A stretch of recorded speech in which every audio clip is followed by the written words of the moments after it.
Bonjour chers auditeurs, bienvenue dans la vidéo spéciale du jour sur notre chaîne.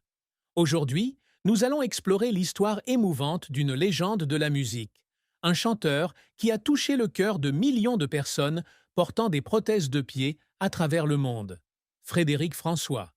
De son enfance italienne passionnée à la gloire de la scène européenne, son parcours est un chant d'amour empreint de passion, d'amour et de profonde douleur.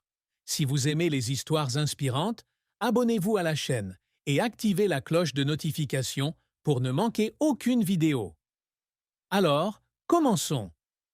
Frédéric François, né le 3 juin 1950 à Lercara Fridi, une petite ville de Sicile en Italie, est l'un des plus célèbres chanteurs de chansons d'amour françaises.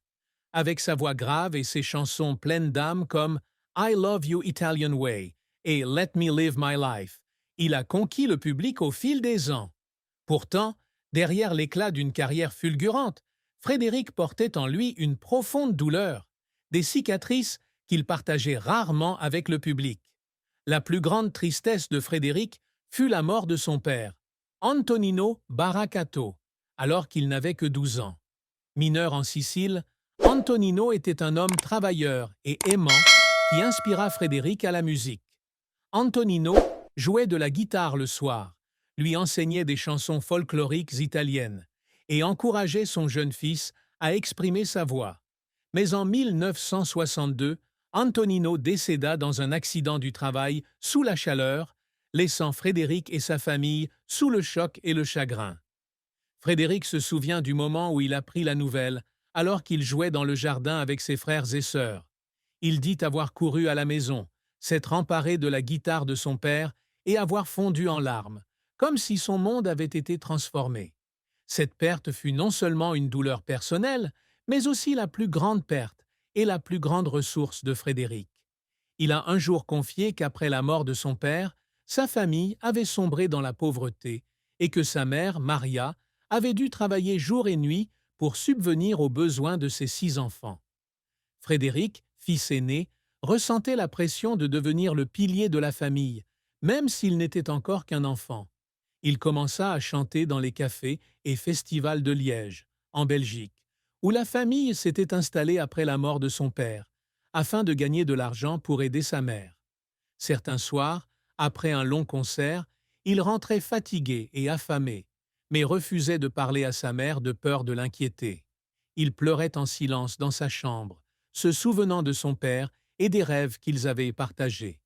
Frédéric garda cette douleur pour lui pendant de nombreuses années, refusant de la rendre publique de peur qu'elle ne ternisse l'image optimiste et romantique qu'il s'était forgée dans sa musique.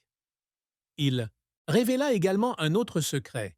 Dans les années qui suivirent la mort de son père, il lutta contre un sentiment de culpabilité de ne pas pouvoir être plus présent pour lui. Il pensait que s'il était resté à la maison au lieu de sortir avec des amis ce jour fatidique, il aurait peut-être passé plus de temps avec son père. Ces pensées l'ont hanté pendant de nombreuses années, le conduisant à des périodes de dépression, qu'il hésitait à partager, même avec ses proches. Frédéric a finalement confié cette douleur lors d'une interview en 2015, ce qui a représenté un tournant majeur. Il a confié vouloir raconter son histoire non seulement pour se libérer, mais aussi pour inspirer d'autres personnes confrontées à des pertes similaires. Il a expliqué avoir reconnu que la douleur ne l'avait pas affaibli, mais au contraire, l'avait rendu plus fort, car il avait réalisé que les souvenirs de son père étaient devenus sa motivation pour vivre une vie meilleure et se consacrer à la musique. Pour Frédéric, la douleur de la perte de son père était indissociable de lui-même, la flamme qui illuminait les chansons pleines d'émotions qu'il offrait au public. Cette douleur était également façonnée par la façon dont Frédéric percevait son rôle au sein de la famille. Il est devenu plus déterminé à être un bon père pour ses enfants, Victoria, Vincent, Anthony et Gloria, afin qu'il n'ait jamais à vivre la perte qu'il avait subie. Il a également commencé à participer à des œuvres caritatives, notamment à des programmes d'aide aux orphelins, afin de rendre hommage à son père et d'aider des personnes dans des situations similaires. L'histoire de Frédéric témoigne de la force qu'une grande douleur peut apporter si l'on y fait face et qu'on la transforme en motivation pour aller de l'avant. Frédéric François est marié à Monique Vercauteren depuis 1970. Leur relation dure depuis plus de 5 décennies et est devenue un symbole de solidité dans le monde du spectacle. Ils se sont rencontrés à la fin des années 1960, alors que Frédéric débutait sa carrière de chanteur en Belgique. Monique, une femme douce et riche, est rapidement devenue sa confidente.